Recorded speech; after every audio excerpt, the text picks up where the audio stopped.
안녕하세요. 사연 읽어주는 남녀입니다.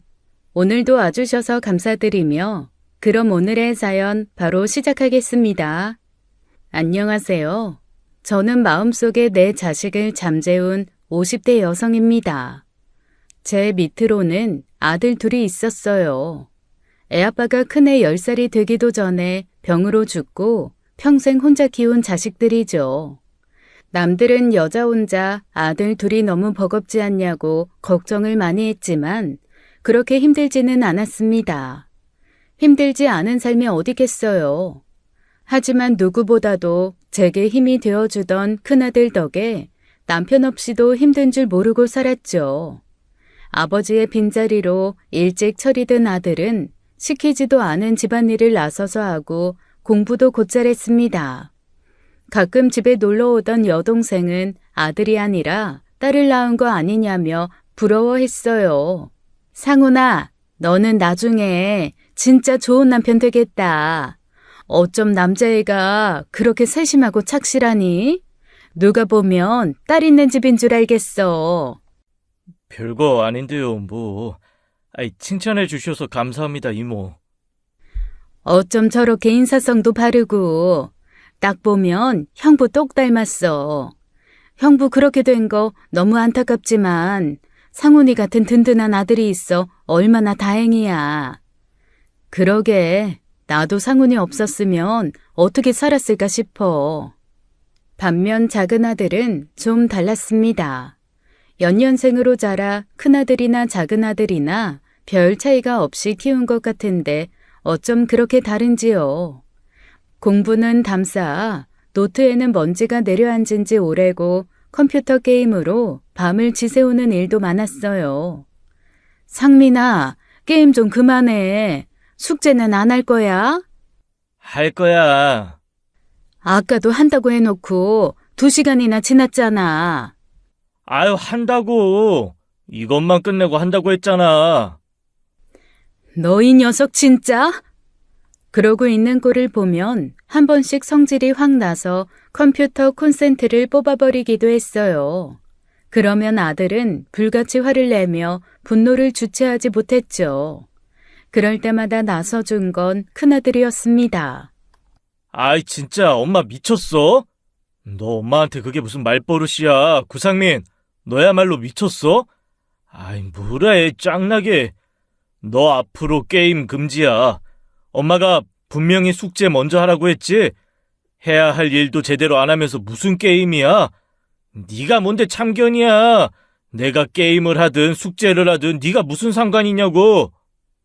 구상민 너 진짜 안 되겠다. 컴퓨터 상훈이 방으로 옮겨. 그리고 할 때마다 상훈이 허락받고 해. 그런 크고 작은 싸움들이 끊임없었죠. 그러다 보니 작은 아들 때문에 골치 아픈 일도 많았고 말썽을 부리는 통에 학교로 불려가는 일도 잦았어요. 공부를 못하는 건 상관없었어요. 적어도 남에게 피해주는 일은 없어야 하잖아요. 게임 아이템을 학교 친구들에게 강매한다던가 학교 친구들을 PC방에 끌고 가 자기 게임 캐릭터를 키우라고 하는 등 말도 못할 짓을 많이 했죠. 한 학교에 반장하는 형과 문제아 동생인 담임이 학교 선생님들 사이에서도 말이 많았습니다. 죄인처럼 학교에 가면 선생님들의 동정과 연민을 받았어요. 상훈이 어머님, 걱정 많으시겠어요. 아, 예. 죄송합니다, 선생님. 애가 게임에 너무 푹 빠져서 저도 어떻게 해야 할지 모르겠어요. 집에 애 아빠라도 있으면 휘어잡을 수 있을까 싶은데. 요즘 애들 게임에 빠지는 거 문제 많아요. 아빠가 있다고 해서 해결되는 것도 아니고요. 저희 집 애도 틈만 나면 컴퓨터 게임하게 해달라고 하는데 난처할 때가 한두 번이 아니에요. 집에서 못하게 하면 학교 친구들 대동해 PC방 간다고 협박하니 어쩔 수 없이 허락할 수밖에 없었어요. 적어도 집에서 게임하면 밖에서 문제 일으키는 일이 없으니 다행이다 싶었죠. 그렇게 주야장천 게임만 해대니 성적이 뭐 좋았겠나요. 큰아들은 서울권 대학에 갔지만 작은 아들은 대학 문턱도 못 들어갔습니다. 그 와중에 큰아들 대학 등록금을 가지고 트집을 잡는 거예요. 형한테 작년에 1,000만 원 들어갔다면서. 그럼 나도 줘야지. 그게 무슨 말이야? 너한테 왜 줘야 하는데? 그럼 엄마 나랑 형 차별할 셈이야? 형한테는 주고 나한테는 입 싹 닦는다고? 상훈이는 대학 등록금이잖아. 너도 그럼 대학에 가든지. 대학에 가서 쓰던 내가 알아서 쓰든 결국 나한테 투자하는 건 똑같은 거 아니야? 근데 왜 굳이 대학 가는 자식만 챙기는데? 학교 가서 공부하는 돈이랑 게임에 쏟아부을 게 분명한 돈이랑 같아? 무슨 말도 안 되는 소리를 하고 있어? 기가 막혀서 상대도 하지 않으려고 했는데 매일같이 찾아와 그놈의 돈 타령하는 거예요. 종잣돈 삼아 사업이라도 한다길래 못 이기는 척 어쩔 수 없이 돈 1,000만 원 해주고 말았습니다. 얼마나 시달렸으면 차라리 먹고 떨어지라는 심정으로 준 거예요. 다행히 그의 큰아들이 입대하는 바람에 작은아들이 형처럼 달라는 말은 더는 할 수 없게 되었죠. 그 사실을 알게 된 큰아들이 입대해서 받은 월급을 전부 모아 복학 등록금을 마련했거든요. 엄마, 등록금은 이제 내가 알아서 할 테니까 걱정하지 마. 행여 내 핑계 대면서 상민이 그놈이 돈 달래도 절대 주지 말고. 그거 그대로 뒀다가 엄마 나이 들어 노후 자금으로 써야지. 엄마 노후는 네가 걱정 안 해도 돼. 상민이야 좀 걱정이 되긴 하지만 상훈아, 엄마는 너한테 고마운 게 참 많아. 그러니까 등록금 걱정하지 말고 편하게 공부해. 악바리처럼 뭐든 너 혼자 다 해내려고 하지 말고, 응? 내가 할 수 있는 일은 내가 해. 엄마 고생시키고 싶지 않아. 아빠도 그걸 원하지 않을 거고. 상민이가 두 사람 몫을 하면 사는데 내가 엄마 안 도와주면 누가 엄마를 도와주겠어. 든든한 큰아들은 기어이 성적을 올려 전액 장학금을 받아오더라고요. 작은 아들은 그렇게 4년 동안 큰애만큼 저한테 돈을 타갈 생각이었는데 그럴 빌미가 없어지니 나중엔 막무가내였어요. 아이, 돈 주라고. 대학 등록금이라고 생각하고 달라고. 언제는 형만큼이라도 해주라며. 그래서 해줬잖아. 상훈이는 대학 등록금 다 지가 벌고 장학금 타고 다니는데 형한테 든 돈이 없는데 뭘 똑같이 달라는 거야? 아이, 진짜. 구상훈 진짜 인생에 도움도 안 되는 새끼. 너 형한테 그딴 식으로 말할 거야? 도움 안 되는 새끼를 도움 안 된다고 하지. 그럼 뭐라고 하는데? 그 일로 4년을 지겹게 싸웠어요. 그래서 작은 아들이 입대했을 때 얼마나 심신이 편안했는지 모릅니다. 그 후 큰아들은 성실하게 대학 나와 좋은 직장에 들어가 아파트며 차를 사는 등 평범한 삶을 살았어요. 원래 평범한 월급쟁이가 가장 어렵잖아요. 딱 자기 몫을 하는 사람으로 자랐으면 좋겠다 싶었는데 딱 그렇게 자란 거예요.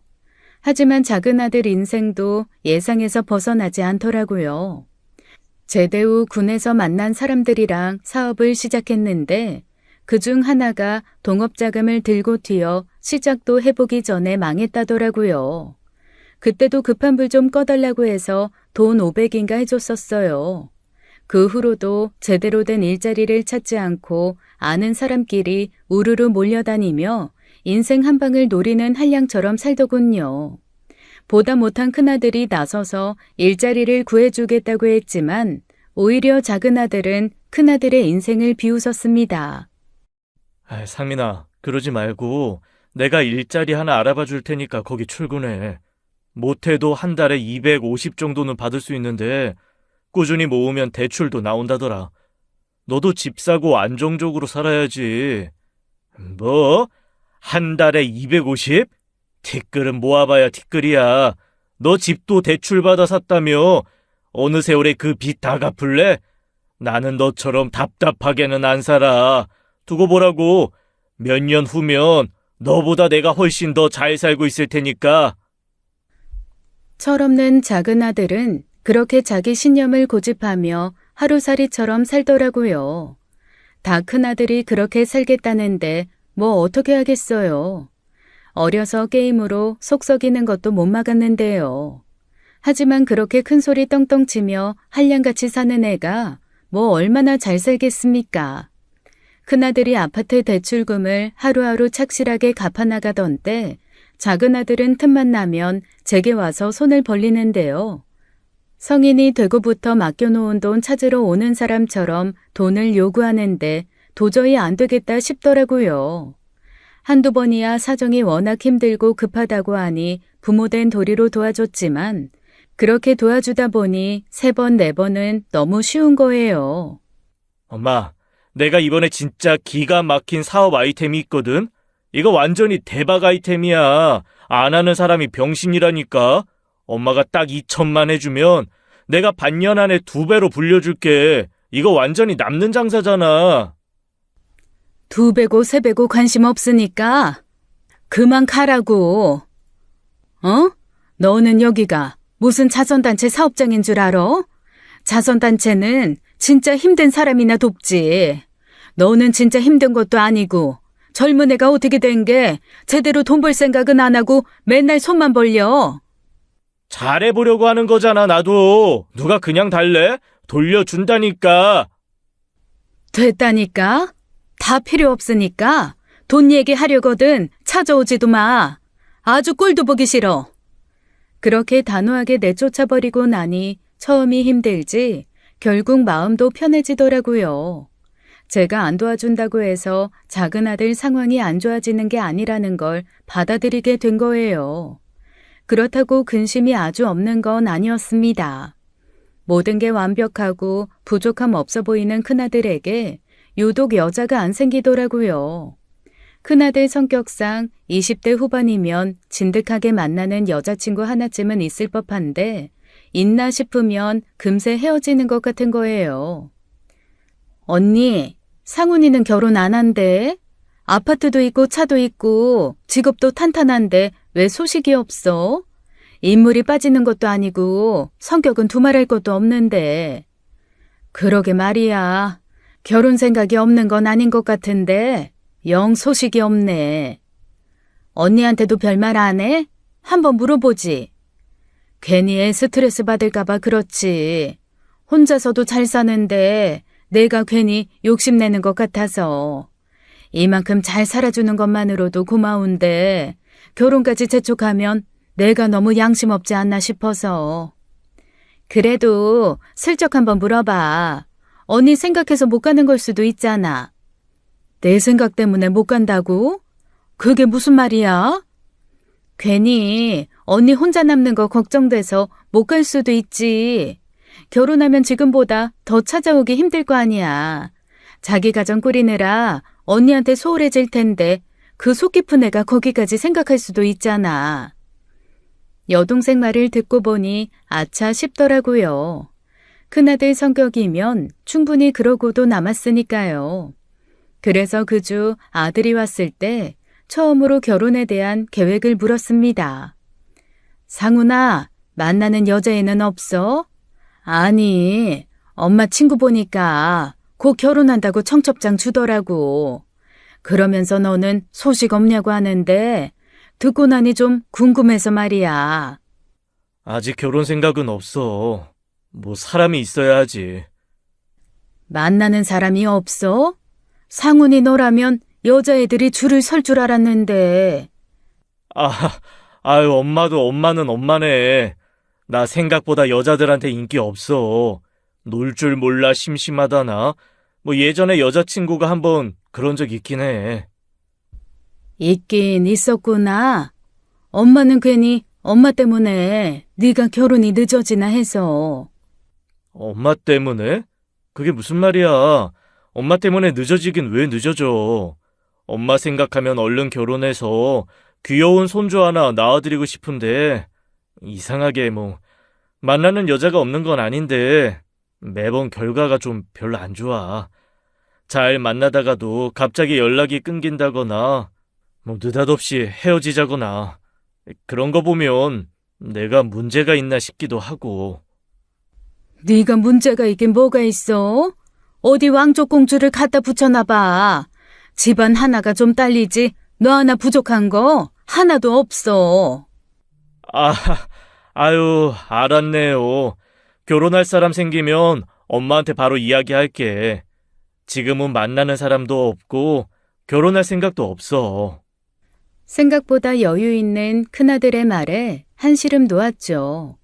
그런데 제 고민을 알게 된 작은아들이 제게 빈정대며 그러는 거예요. 엄마는 형이 결혼하면 잘 살 것 같아? 잘 살지 그럼. 아유, 형은 딱 퐁퐁남 되기 좋은 상대거든. 아마 고생이랑 고생은 다 하고 호구처럼 살걸? 퐁퐁남? 그게 뭔데? 별 볼 일 없는 여자 만나 나중에 한눈 팔더라도 이혼도 못하고 돈은 돈대로 벌어다 바치면서 심지어 뻐꾸기 키우며 살지도 모른다는 거지. 뭐? 너 그게 대체 무슨 말이야? 무슨 말 같지도 않은 소리를 하고 있어? 왜 발끈해? 뭐 내가 틀린 말 한 것도 아니고. 구상훈 그거 은근히 호구 같은 면 있잖아. 여자가 작정하고 꼬시면 금세 넘어갈 거 뻔한데 이상한 여자 만나 결혼에 그렇게 살 바에야 지금처럼 혼자 사는 게 100배 1000배 낫지 않겠어?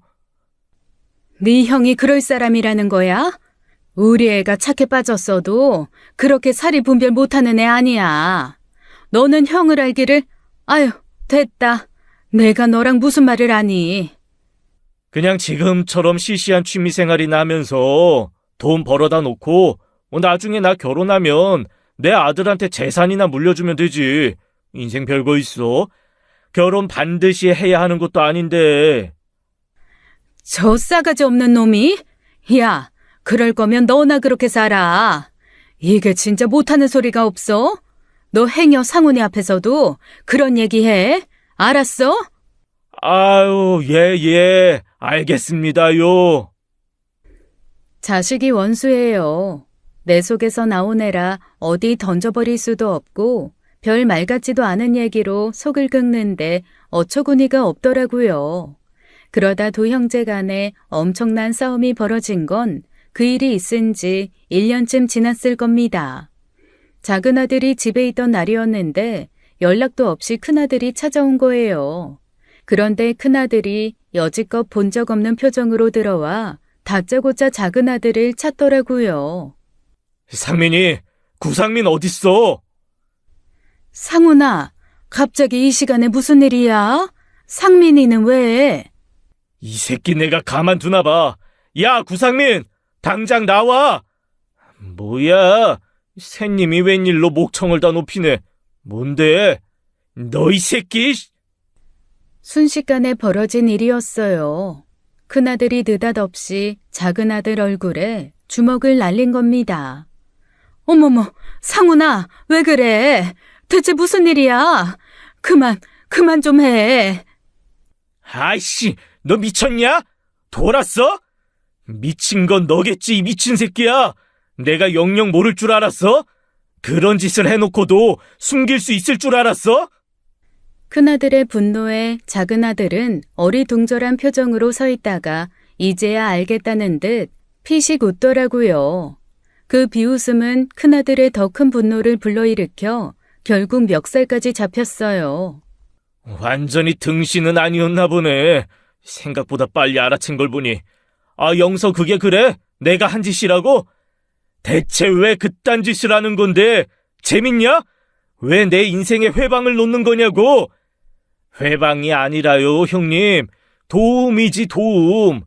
영서 그게 영악하네. 내가 분명히 말하지 말라고 하니까 안 한다면서 나한테 지갑 하나 받아가던데. 너 이 자식이... 큰아들은 다시 분노로 주먹을 들었습니다. 하지만 빈정거리는 작은아들의 얼굴에 다시 매다 꽂지 못하더라고요. 무슨 일이었나 싶어 들어보니 세상에 작은아들이 큰아들 연애사에 관여를 한 모양이더라고요. 당시 큰아들에게는 6개월 만난 여자친구가 있었는데 느닷없이 헤어지자고 하니 너무 궁금했대요. 대체 왜 여자들이 자기랑 만났다 하면 1년도 채우지 못하고 이유도 없이 헤어지자고 하는지요. 그러자 고민하던 그 여자친구가 그러더랍니다. 상훈 씨 동생 악취미 가지고 있더라. 내 동생? 내 동생이 왜? 며칠 전에 상훈 씨 동생이라는 사람이 연락했어. 인스타로 연락 와서는 만나자고 하길래 만났는데 진짜 별로더라. 뭐? 상민이랑 만났단 말이야? 왜? 상훈 씨랑 헤어지라던데? 어차피 결혼해봤자 홀어머니 모시는 독박 시집살이에 양아치 같은 시동생이 있어서 힘들 거라나? 지옥불에 들어가지 말고 이거 하나 받고 나가 떨어지라고 하더라. 그러면서 작은 아들이 사줬다는 명품 지갑을 꺼내더래요. 큰아들은 들으면서도 그게 대체 무슨 말인지 이해가 되지 않아 쳐다보고 있었답니다.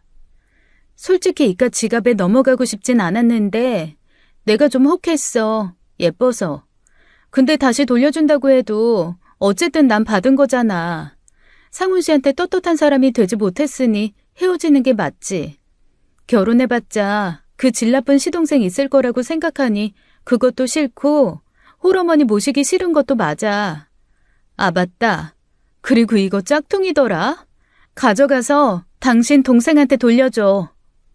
큰아들은 주머니에서 그 지갑을 꺼내 작은 아들 얼굴에 집어 던졌습니다. 그 애가 그렇게 화를 내는 걸 생전 본 적 없던 저는 그 이상을 말릴 생각도 하지 못했어요. 그런데 더 황당한 건 그게 처음이 아닌 것 같더랍니다. 그 여자가 하는 말이 작은 아들은 그전에도 몇 번 그런 짓을 한 것 같더래요. 대체 왜 그러는 건데? 왜 그렇게 말도 안 되는 짓을 했냐고? 말했잖아. 다 형 도와주려고 한 거라고. 솔직히 좀 약이 오르기도 했고 심술도 났지. 기계처럼 일에 돈은 꽤 버는 것 같더니 죄다 그걸 여자한테나 쓰고 있고, 나 힘들다고 할 때 형이 뭐 돈 100만 원이라도 도와준 적 있어? 형제한테도 안 쓰는 돈 여자한테 쓰는 게 꼴 같잖아서 인맥도 좀 쓰고 형 SNS도 좀 뒤져보고 애 좀 쓴 거지. 넌 진짜 구제불능이다. 회생하기 힘든 아주 최악의 구제불능이야. 그렇게 봐주니 고맙네. 구제불능한테 적선이라도 해주시든가. 듣자 하니 저도 너무 기가 막히고 황당해 가만히 있을 수 없었습니다. 그래서 작은 아들을 툭툭 치며 물었어요. 너 그게 사실이야? 그동안 네 형 만나는 여자들 다 회방 놓고 다녔다는 게 사실이냐고. 아이, 장난이야, 장난. 근데 나한테 고마워해야 하는 거 아니야?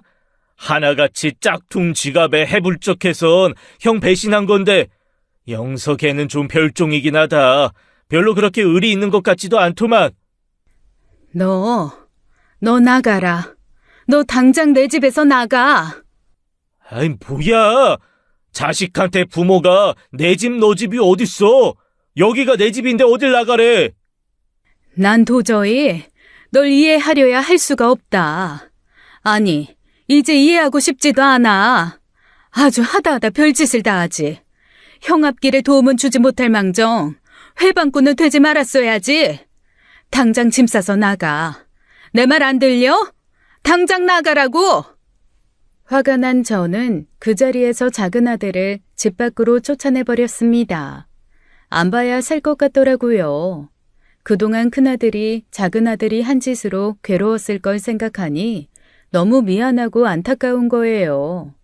작은 아들을 내보내놓고 속상해 눈물을 흘리고 있으니 진정한 큰아들이 그러더라고요. 울지 마, 엄마. 내가 너무 흥분했어. 미안해. 네가 미안할 게 뭐가 있어. 다 상민이 저놈의 자식 때문이지. 그동안 얼마나 마음이 아팠을 거야. 얼마나 스트레스를 받았겠어. 됐어. 의혹이 풀렸으니 상관없어. 적어도 나한테 문제 있었던 게 아니라는 건 밝혀진 거잖아.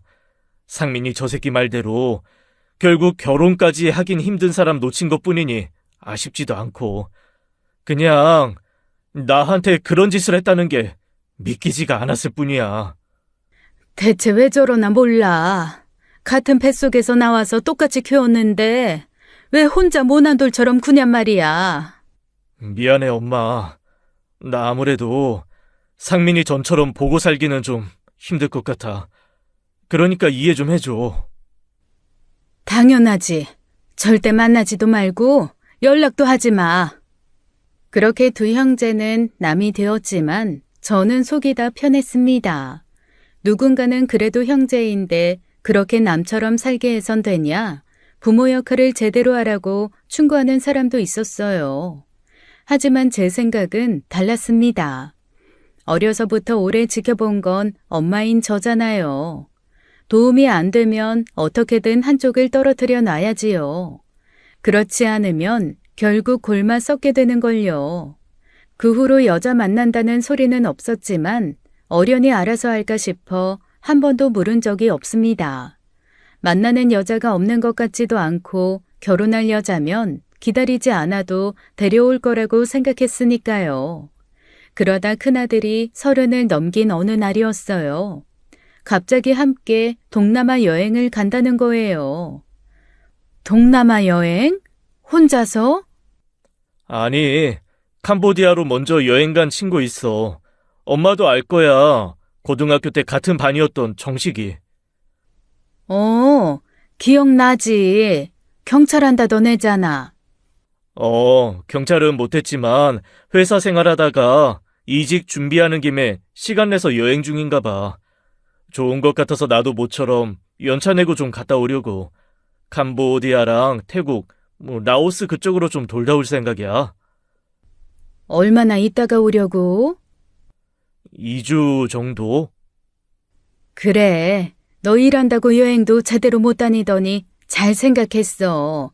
잘 갔다 와. 좋은 곳 있으면 제대로 눈에 담아서 다음에 엄마도 모시고 갈게. 너무 섭섭해하지 마. 섭섭하기는 엄마는 상훈이 너 좋은 거 보고 즐겁게 여행하면 그것만큼 좋은 것도 없어. 일만 하다 죽을 생각인가 싶게 제대로 된 여행도 안 다니던 녀석인지라 저는 좋은 기회라고 생각했어요. 그래서 출국하기 전날 용돈도 두둑히 챙겨 쥐어보내고 그저 안전하고 건강하게만 다녀오라고 했죠. 그게 마지막이 될 거라는 생각은 눈꼽만큼도 못하고요. 큰아들이 여행을 떠난 지 일주일쯤 지났을 겁니다. 갑자기 아들 친구 녀석에게 연락이 온 거예요. 이미 아들이 아닌 아들 친구로부터 연락이 왔을 때부터 불안감이 싹트기 시작했죠. 어머니, 정식이에요. 상훈이 친구. 정식아, 무슨 일이야? 상훈이는 뭐하고? 어머니, 죄송해요. 정식아, 왜 그래? 왜 그러는 건데? 아줌마 무섭게 왜 그래? 상훈이가요. 상훈이가 실종됐어요, 어머니. 죄송해요. 제가 찾아보려고 했는데 아무리 찾아도 없어요. 마른 하늘의 날벼락도 그런 날벼락이 없죠. 실종이라뇨. 환한 미소로 인사하며 집을 나서던 아들이 그 먼 타국에서 실종이 됐다는 겁니다. 이틀 전에 여행하던 지역에 억수 같은 비가 쏟아지기 시작했는데 갑자기 불어난 강물에 아들을 비롯한 현지인이 휩쓸려 순식간에 사라져버렸다는 거예요. 뒤늦게 현지 경찰들과 교민들의 도움을 받아 찾아보려고 했지만 못 찾았다면서요. 저는 그 얘기를 듣다 그대로 기절하고 말았습니다. 마침 그 자리에 여동생이 함께 있었기에 망정이지 아무도 없는 집에서 혼자 오랫동안 쓰러져 있을 뻔했어요. 다급하게 저를 응급실로 옮긴 여동생 덕에 병원에서 깨어난 저는 어렴풋이 꿈처럼 남은 그 아이의 목소리에 다시 공포에 떨어야 했죠. 상훈이! 언니, 일단 진정해. 상훈이 친구가 더 알아보고 연락 준다고 했거든? 그러니까 가야 돼. 상훈이 찾으러 가야 돼. 어딜 가? 언니가 거기까지 가서 뭐 할 건데? 거기 홍수 나서 이재민 생기고 안 그래도 복잡해서 와봤자 도움이 안 된대. 그래도 가야지. 그래도 가야지. 내 새끼가 나 찾을 건데. 엄마 찾을 건데. 비켜, 옥경아. 나 가야 돼. 언니, 정신 차려. 위험해. 상훈이가 언니가 오길 바라겠어? 기다려보래. 일단 조금만 기다려보자. 조금만, 응?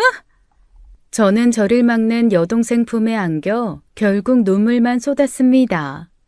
자식이 생사를 알 길이 없다는데도 제가 할 수 있는 게 아무것도 없었어요. 이틀 후 물이 찬 곳에서 서서히 물이 빠지면서 잠기거나 물에 떠오르는 시신이 발견되었지만 아들 시신은 찾지 못했다더라고요. 그러면 살아있는 거 아니야? 우리 상훈이 어딘가에. 희망을 가지고 물었지만 아들 친구는 묵묵부답이었습니다. 바다로 이어진 강에 휩쓸려 여러 날에 걸쳐 바다까지 흘러간 시신도 적지 않을 거라더라고요. 세상에 그렇게 기가 막힌 죽음이 어딨나요? 결국 그쪽에서 공식적인 수색이 종료되면서 저는 머나먼 타국에서 아들을 보내야 했습니다. 내 눈으로 직접 보고 싶어 결국 조카 도움으로 갔는데 거대한 사막에서 바늘을 찾아야 하는 것처럼 막막하더라고요.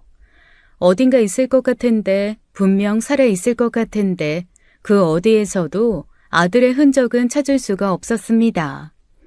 결국 공식적으로 사망 처리가 된 큰아들 장례식을 치를 수밖에 없었어요.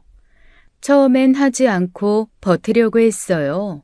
언젠간 나타날 거다, 분명히 살아있다, 그 마음으로요. 그런데 주변에서 하나같이 말리더라고요. 상훈 엄마, 그거 상훈이한테 좋은 거 아니야. 상훈이 하늘로 가야 되는데 엄마가 못 놓으면 못 간다고. 그러니까 상훈이 편하게 해주자, 응? 어떻게 놔? 아이고 내 새끼, 아이고 내 새끼야. 엄마 얼굴도 못 보고 엄마 품에 한번 안아주지도 못하고 보내. 아유, 어쩌면 좋아. 하늘도 무심하시지. 어떡하고 많은 사람 중에 상훈이야. 장례를 치르는 동안 4-5번은 졸도했을 겁니다. 시신 없는 장례식이 얼마나 장난 같은 줄 아나요? 입관인데 시신은 없고 관만 덩그러니 있어요. 그런 장례식은 듣지도 보지도 못했습니다. 아들 사진만 품에 안고 창자가 끊어질 듯한 고통으로 사흘 밤낮을 울부짖었어요. 장례식이 끝난 뒤에도 어두운 방에 틀어박혀 시간이 어떻게 지나는지도 모르게 지냈죠. 이따금 여동생과 지인들이 문을 따고 들어와 이것저것 챙겨주었지만 저는 더는 살 의욕이 없었습니다. 작은 아들이 소식을 듣고 장례식부터 왔지만 별 도움도 되지 않았어요. 작은 아들을 보면 더 속상해서 그냥 보고 싶지가 않더라고요. 그렇게 살아도 산 것이 아닌 것처럼 산송장처럼 지내던 어느 날이었어요. 초인종이 여러 번 울리더라고요. 늘 찾아오는 사람들은 비밀번호를 알고 있어서 알아서 들어오는데 쉬지 않고 초인종을 누르는 게 이상해 나가보았죠. 그런데 웬 젊은 여자가 서 있는 거예요. 누구? 조심스레 문을 연 저는 화들짝 놀라고 말았습니다. 젊은 여자가 웬 아기를 안고 있었던 거예요. 여기 구상훈 씨 집 맞나요? 상훈이요? 예, 그런데요. 어머니, 드릴 말씀이 있어서 찾아온 거예요. 잠시 좀 들어가도 될까요? 아이가 있어서. 예? 아, 예. 어리둥절한 채 여자를 집 안으로 들였습니다. 여자는 태연하게 거실 바닥에 아이를 눕혀놓고 옷매무새를 정돈하더라고요. 대체 누군데 우리 상훈이를 알아요? 어머니, 이 아이 상훈 씨 아이예요. 예? 그 여자는 저희 집 거실 바닥에 누워있는 그 아이가 죽은 큰아들의 아이라고 했습니다. 세상이 저를 놀리는 건지 연달아 믿기지 않는 일들이 생기니 순간 이게 꿈이구나 싶더라고요. 느닷없는 아들의 죽음도 모자라 생뚱맞게 큰아들의 아이라뇨. 믿기 어려우시면 어머님이랑 유전자 검사 해보셔도 돼요. 틀림없이 상훈 씨 아이 맞아요. 결혼을 전제로 만나다 저희 집 사정 때문에 헤어지게 됐거든요. 아이 가진 걸 상훈 씨한테 말하지 않고 혼자 키우려고 하다가 최근에 사정이 나아져서 상훈 씨 다시 만나고 싶어서 온 건데 상훈 씨 그렇게 됐다는 소식에 눈앞이 깜깜하더라고요. 여자는 갑자기 눈물을 흘리기 시작했습니다. 저는 아무도 없는 집안을 두리번거리며 살폈어요. 누가 저 놀리나 싶어서요. 그 여자 말로는 연애하다 헤어진 후 임신 사실을 알게 되고 혼자 낳았다는데 믿을 수가 있어야죠. 결국 그 여자 말대로 저는 유전자 검사부터 했습니다. 조카 도움을 받아 공신력 있는 곳에서 검사를 했는데 놀랍게도 진짜 제 손주로 나온 거예요. 여자는 놀라지도 않고 태연히 그러더라고요. 아빠 얼굴 한번 본 적 없지만 그래도 할머니라도 만날 수 있게 돼서 정말 다행이에요. 이거 좋아해야 하는지 슬퍼해야 하는지 모르겠네요. 아이는 어떻게 키울 생각이에요? 사는 곳은 어딘데요? 사실 하던 일을 다 그만두고 아이를 낳았어요. 원래는 상훈 씨 만나서 얘기 나눠보려고 했는데 현재로서는 갈 곳이 정해지지 않았고요. 어머님만 괜찮으시면 잠시만이라도 여기 지내도 될까요? 안 될 리가 없었죠. 저는 내심 그 여자, 그러니까 내 며느리가 될 뻔한 그 아이가 남아줬으면 했거든요. 아들을 똑 닮은 손주를 계속 보고 싶었으니까요. 그래서 저는 당분간 그 여자를 제 집에 머물게 했습니다. 그 소식을 들은 여동생은 기가 막힌다고 하면서 갑자기 아들 재산에 대해 묻더라고요.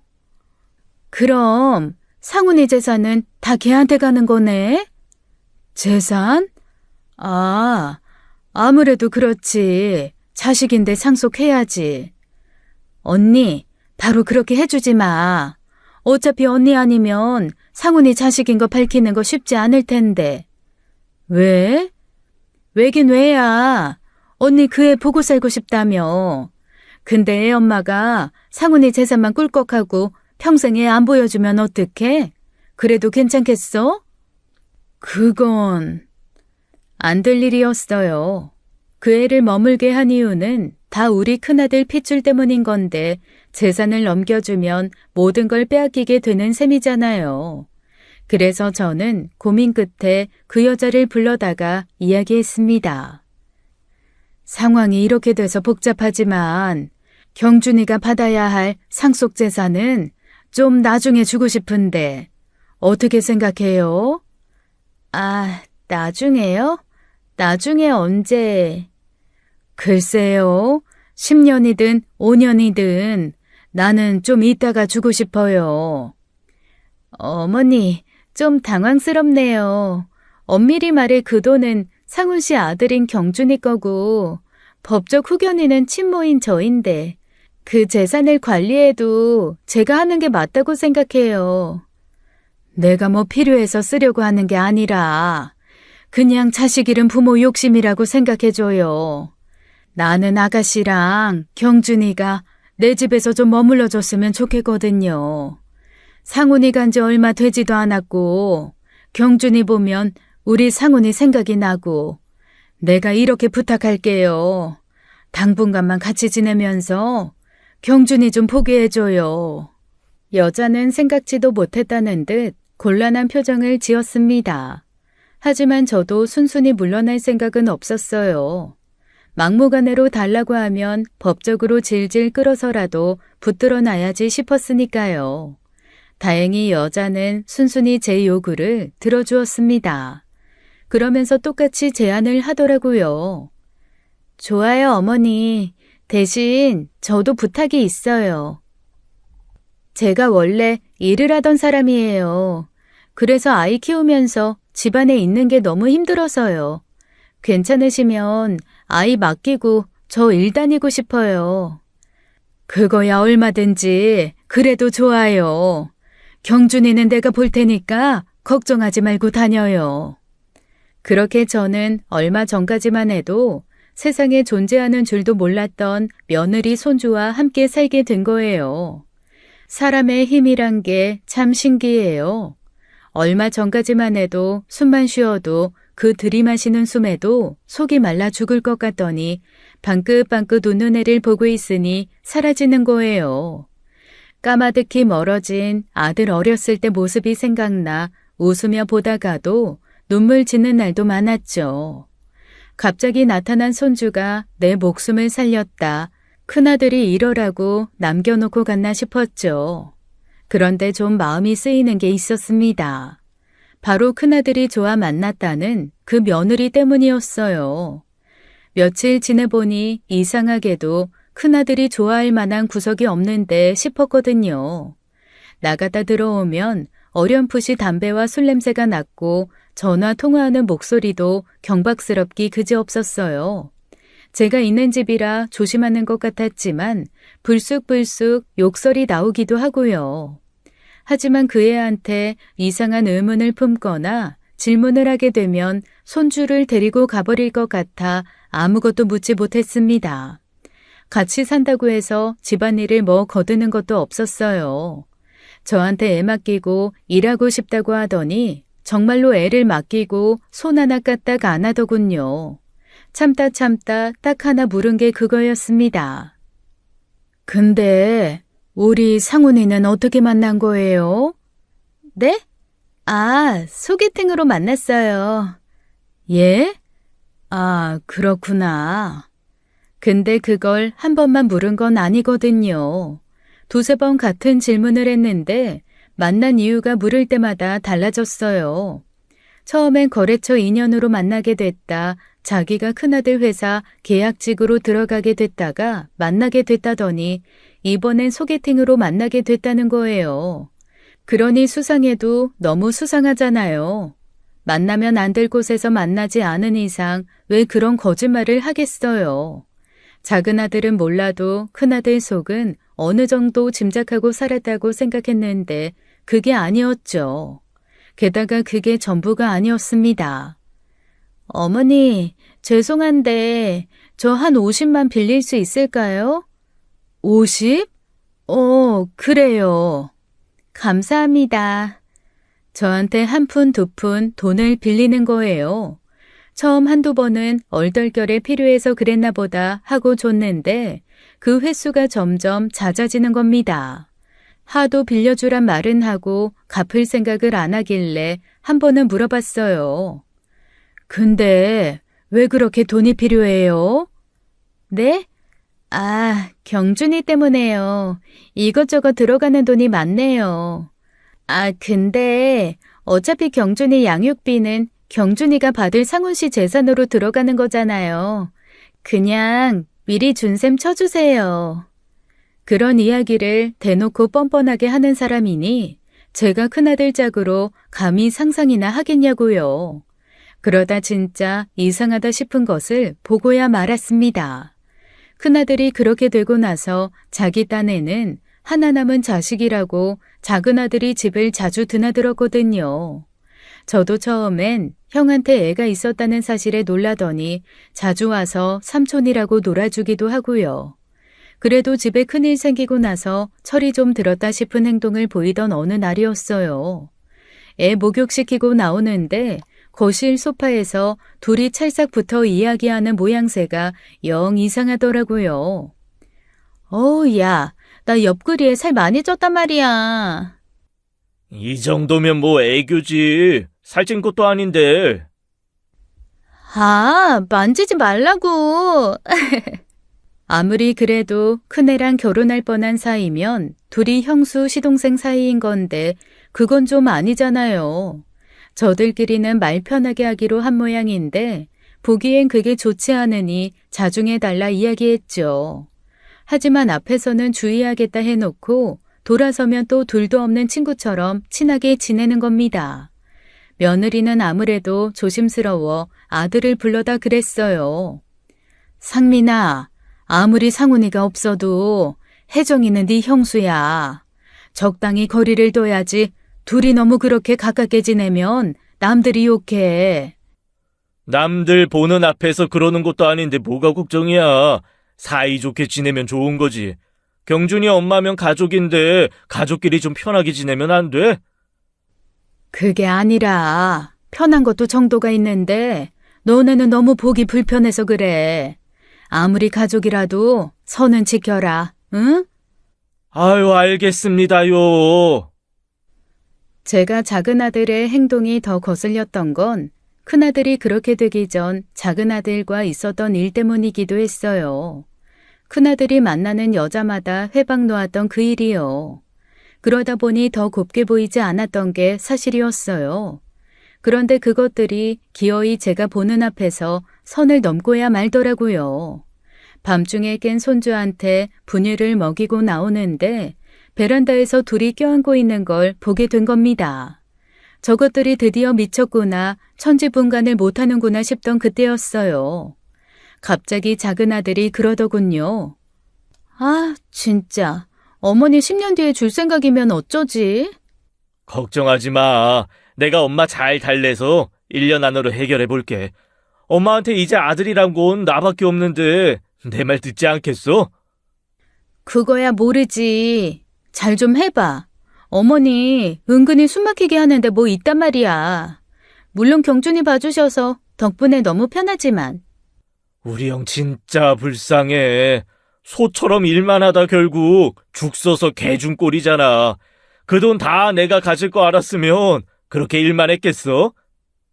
다 당신 거 아니야. 다는 우리 경준이 몫이니까 건드릴 생각하지 마.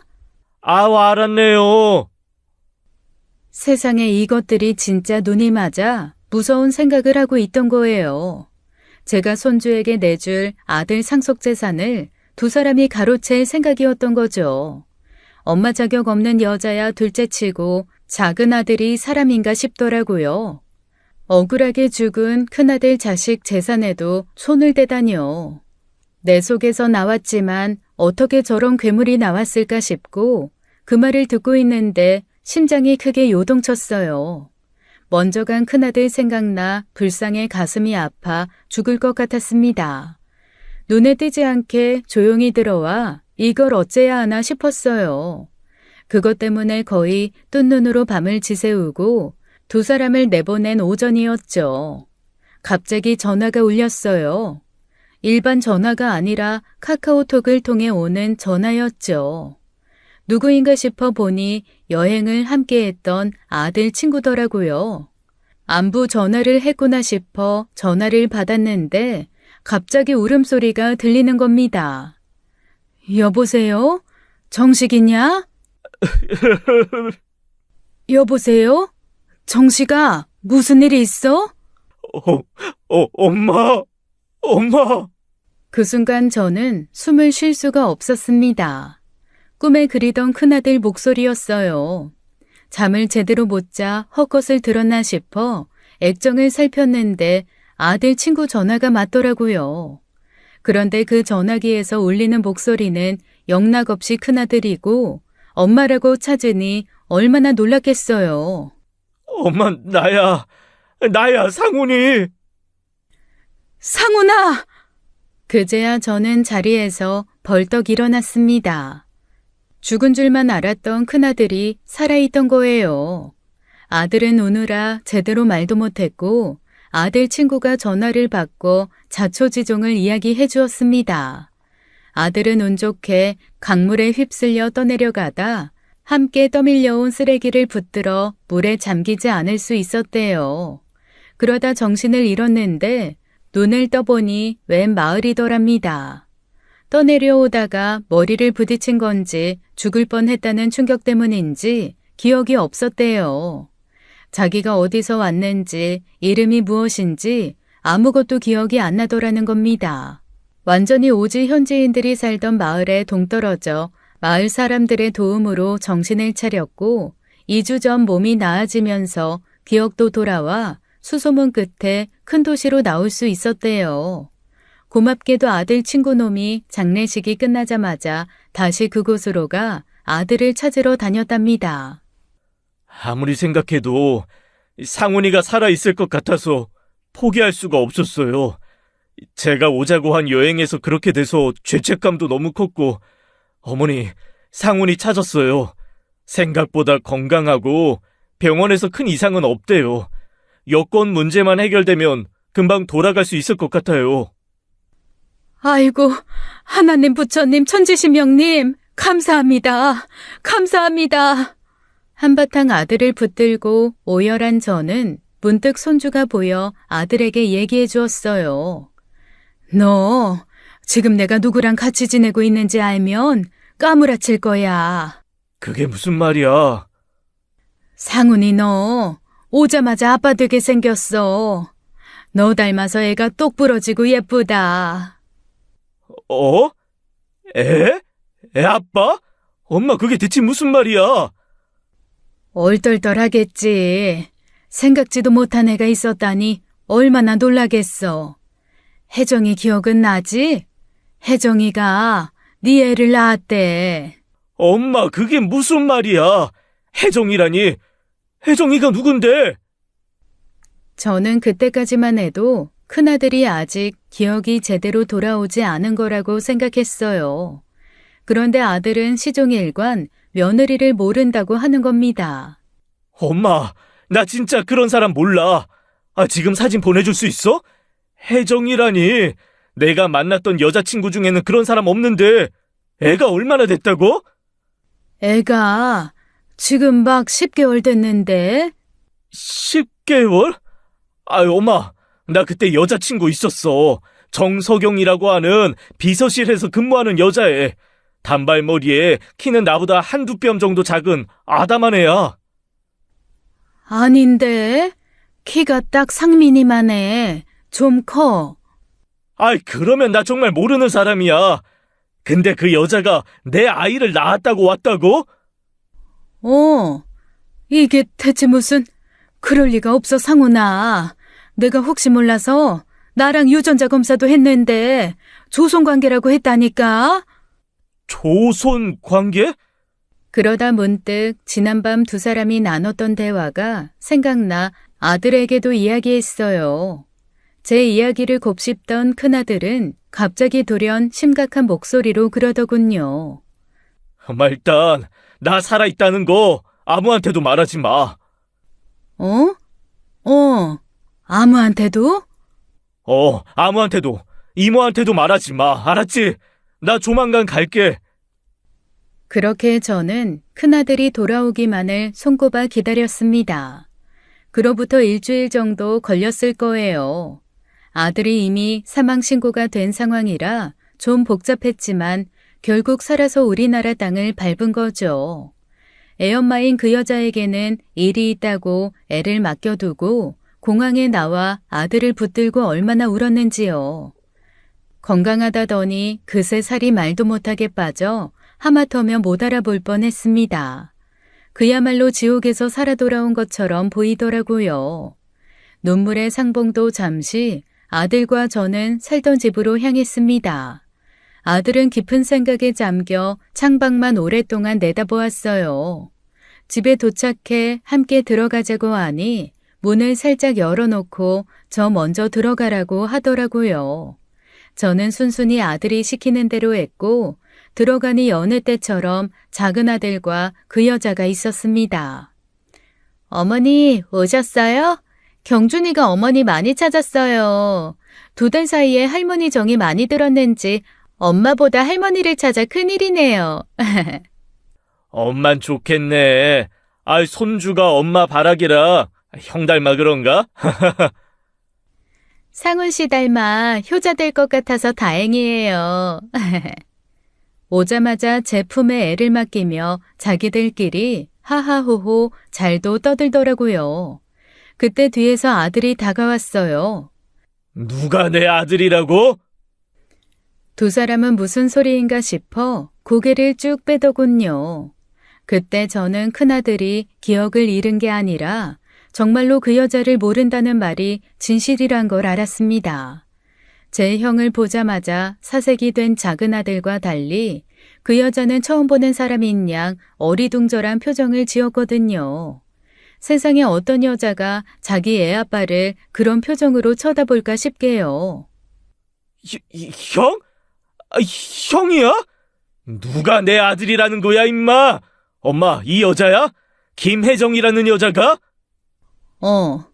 얘, 너 말 좀 해봐. 상훈이랑 결혼 준비하려고 했다면서 왜 애가 처음 본 것처럼 그러고 있니? 네? 그럼 이 사람이 구상훈 씨? 그게... 이봐요, 나 알아요? 나 만난 적 있어요? 어디서 만났는데요? 큰아들의 물음에 그 여자는 아무 말도 하지 못했습니다. 어이가 없기도 어이가 없었지만 이해가 되지 않았어요.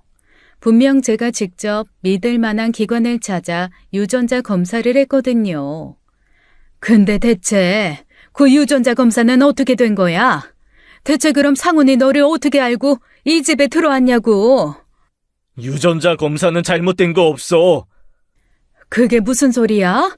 네 아들이 아니라며. 조손관계, 엄마 손주 맞을 거야. 그게 내가 아닐 뿐이지. 아니라면? 어머, 설마 상민이 너? 저는 기겁하며 작은 아들을 보았고 작은 아들은 망연자실하며 뒷머리나 박박 긁더라고요. 그러니까 이 모든 게 작은 아들과 그 여자의 연기이자 쇼였던 겁니다.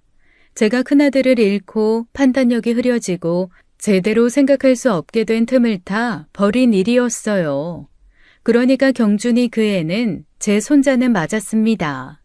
큰아들이 아니라 작은 아들의 자식일 뿐이었어요. 그 두 사람은 죽은 큰아들의 재산이 탐나 그런 짓을 벌인 거죠. 저한테 말도 없이 같이 동거하던 여자와 애를 낳았던 거예요. 자기 아들은 큰아들의 자식으로 둔갑시켜 제가 받은 아들의 상속권을 자기 아들에게 줄 셈이었고요. 제가 손주에게 큰아들 재산을 바로 상속하지 않았던 게 신의 한 수였던 셈이었습니다. 상민이 너 이 자식 어떻게 그럴 수가 있어? 그 와중에 어떻게 그런 끔찍한 생각을 해? 아이씨, 산 사람은 살아야 할 거 아니야. 어차피 엄마는 그 돈 필요도 없으면서 내가 달라고 했으면 순순히 줬겠어? 내가 진짜 기가 막혀서 말도 안 나오지. 너 같은 것도 자식이라고. 널 낳고 내가 미역국을 먹었어. 아까워 죽겠어 정말로. 상민 씨, 그럼 어떻게 되는 거야? 우리 경준이는? 뭘 어떻게 되긴 어떻게 돼. 그냥 새 된 거지. 에이씨, 대체 어떻게 된 거야? 형도 쇼한 거야? 정말 너는 갱생이 불가능하구나. 내가 죽기를 기다린 혈연 같은 거 나 필요 없다. 지금 당장 이 집에서 나가. 저 여자 그리고 네 자식 데리고 지금 당장. 아이씨, 개선 장군 납셨네. 간다고요. 가! 잘한 것도 없으면서 잘못했다 싹싹 빌지는 못할 망정 그렇게 큰 소리치고 가더라고요. 큰아들은 거기서 멈추지 않았습니다. 그동안 있었던 일로 여자와 작은 아들을 상대로 사기죄를 물어 고소를 했어요. 부당이득 반환 청구, 손해배상 청구도 빼놓지 않고요. 사실상 거의 여자가 주도적으로 벌인 일이었지만 작은 아들도 틀림없는 공범이었죠. 작은 아들은 뒤늦게 형제끼리 선 넘는 거 아니냐고 적당히 넘어갈 수 있는 일을 키우지 말라고 협박하더군요. 하지만 죽다 살아난 큰아들이 뭐가 무섭고 잃었던 아들을 되찾은 제가 뭐가 두렵겠어요. 할 수 있는 한 최대한의 법적 처벌을 받도록 힘을 썼죠. 피해 금액이 크지 않아서 사실 큰 처벌은 아니었지만 저는 그 일로 작은 아들을 완전히 마음에서 놓을 수 있었습니다. 자식이라는 이유로 안타깝고 미안한 마음을 조금이라도 가질 필요가 없었어요. 그 후 저는 작은 아들이 행여 찾아오기라도 할까봐 큰아들이 마련한 집으로 이사해 함께 살았어요. 그러다 큰아들이 데려온 진짜 며느리감과 함께 살기 시작했고 며느리는 얼마 전 첫 아이를 출산했죠. 그렇게 작은 아들의 존재가 잊혀가던 와중 여동생한테 연락이 오더라고요. 언니, 상민이 돈 필요하대. 그걸 왜 나한테 얘기해? 기막히라고 전해주는 거야. 재혁이한테 연락 왔다더라. 보석금 좀 내달라고. 뭐? 그럼 지금 구치소에 있다는 거야? 아휴, 가지가지 하네. 재혁이가 모르쇠 하고 끊어버렸대. 그러면서 언니한테도 연락 가겠다고 이모 걱정된다고 말해주더라. 언니, 마음 단단히 먹어. 단단히 먹을 것도 없어. 내 자식은 상훈이 하나니까. 자식한테 정 떨어지면 아무리 부모라도 매정해지는 법이죠. 구치소에 들어가 보석금이 필요하다는데 안타까운 마음은커녕 들어가서 정신이나 차렸으면 싶었습니다. 사람은 쉽게 바뀌지 않는 법이니까요.